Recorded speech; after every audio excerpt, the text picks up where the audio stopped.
Hello po sa inyong lahat mga ka-crypto. Ako po si Pinoy Crypto Trader at sa video na ito ay atin pong pag-uusapan ang aking technical analysis dito po kay Bonk ngayon pong May 9 taong 2024. At ang ating pong nakikita rito ay ang daily chart time frame nitong si Bonk kung saan ay ang kanyang market price ay nagkaroon na po ng breakout dito sa lower portion ng ating ascending triangle pattern dito. At ayan, bago po tayo magpatuloy ay nais ko lamang po munang bigyang linaw ang aking disclaimer kung saan ang nilalaman po ng video na ito ay hindi po ito isang financial advice.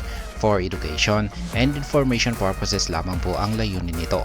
Maliban po dito ay nais ko na rin pong magbigay babala na wala pong kahit anumang group chat ang Pinoy Crypto Trader.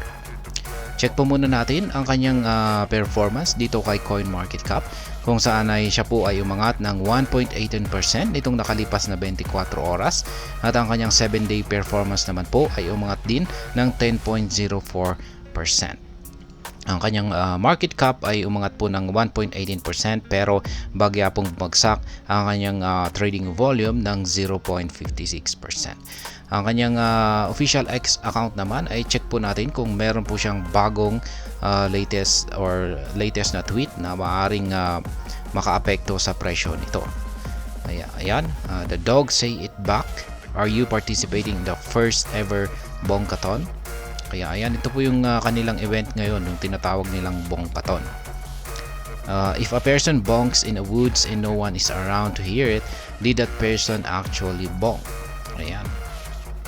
Kaya sa tingin ko ay wala naman pong gaanong mga matinding developments dito na nakakaapekto sa presyo nitong si Bonk. Mukhang yung event lang po nila na itong Bonkathon ang parang pinakamatimbang na kanilang nakaganapan dito ngayon kay Bonk.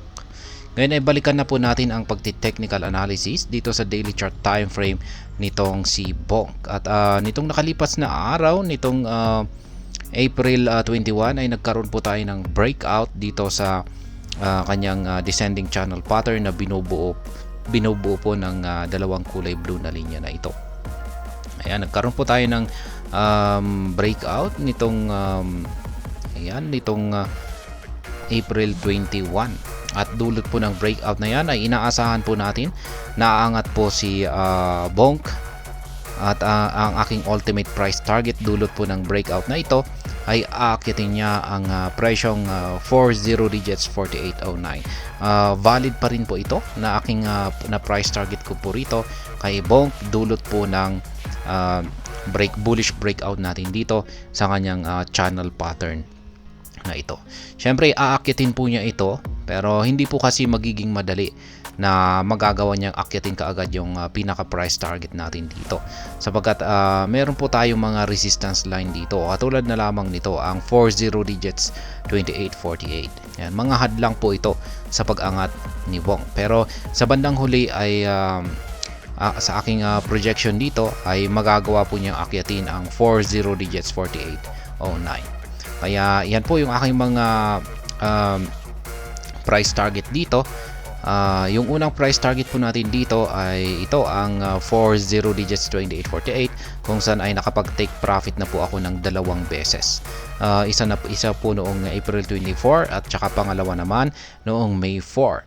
At ngayon yung sunod na price target ko po rito ay ang presyong 40 digits 3447 at ang aking sunod na price target naman ay ang 40 digits 4281 at syempre ang pinaka price target natin na 40 digits 4809.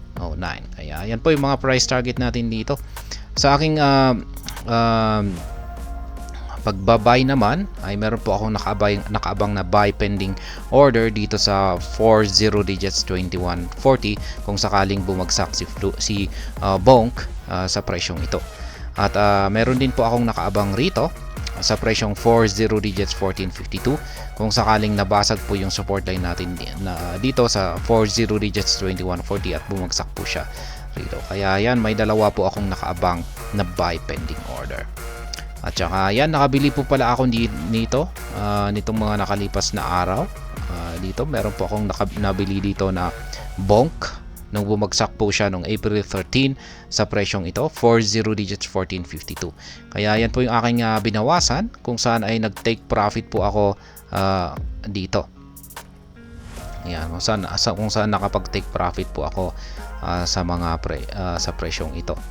Ayan, dalawang beses. Isa dito at pangalawang beses na rin dito.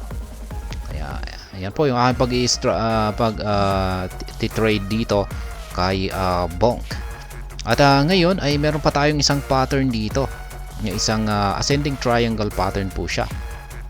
At yung inaasahan po natin dito or binabantayan po natin dito ay kung saan po siya magkakaroon ng breakout. Pwedeng dito po siya sa upper portion magkaroon ng breakout or dito po sa lower portion magkaroon ng breakout. At ayan na nga, dito po siya sa lower portion nagkaroon ng breakout.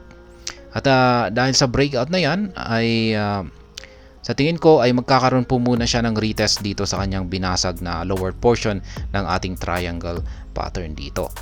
Kaya ang sa tingin ko ay ilapit lamang po natin. Ang nakikita ko rito na magiging galaw na posibleng magiging galaw ni Bonk sa mga susunod na araw ay ayan, aakyat po siya, babangga po siya dito sa upper portion ng ating triangle pattern na ito at posible po siyang bumagsak dito sa 40 digits 2140. Yan po ang posibleng mangyari rito. Or mauwi po ito sa pagko-consolidate. Ayan, magko-consolidate pa muna siya dito. Ayan, kasi yung momentum po kasi natin dito ay bullish. Ayan, kulay green yung ating Hall Street indicator at yung ating blanco naman po yung mga nabubuong QQE bars natin dito sa ibaba. Ayan, blanco po yan at ayan, walang nabuo kahapon na QQE bar natin. Ibig sabihin ay indecision po tayo or pantay lamang yung pwersa ng mga bulls at saka mga bears. Kaya posibleng mauwi na rin po ito sa pagko-consolidate. Ayan, pero patuloy pa rin na nakaabang ako rito ng buy pending order dito sa 40 digits 2140. Kaya yan po para sa mga sumusunod or gumagaya or sa aking simpleng trading strategy dito kung saan ay bumibili lamang po tayo sa mga support line at nagtitake profit naman po tayo sa mga resistance line. Kaya ayan po ang aking technical analysis update sa araw na ito dito po kay Bonk. At hanggang dito na lamang po tayo sa video na ito. Sana po ay inyong nagustuhan ang aking paliwanag sa video na ito. Kung inyo po itong nagustuhan ay pakiclick lamang po ang like button nito. Para naman po sa mga bago lamang dito, kayo po ay aking inaanyayahan para mag-subscribe. Pakiclick na rin po ang bell icon nito dahil ito po ang siya magsisilbing notification nito sa mga bago kong videos na akin pong ina-upload sa aking YouTube channel na ito. Marami pong salamat sa panonood. Ingat po tayo lagi at God bless po sa ating lahat.